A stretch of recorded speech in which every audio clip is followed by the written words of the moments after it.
এগৰাকী ছোৱালীয়ে এজন জীৱন সংগীক বাছি লোৱাৰ পিছত সেই জীৱন সংগীজনে দ্বিতীয় বিবাহ কৰিব, তৃতীয় বিবাহ কৰিব, চতুৰ্থ বিবাহ কৰিব।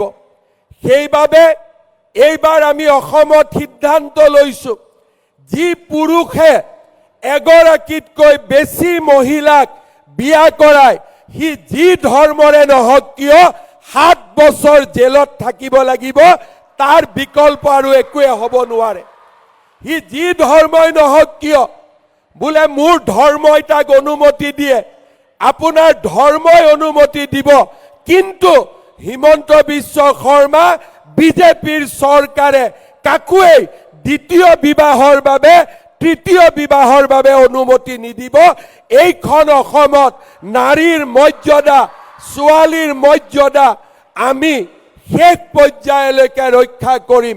তেনে এখন সমতাৰ ওপৰত নিৰ্মিত, মমতাৰ ওপৰত নিৰ্মিত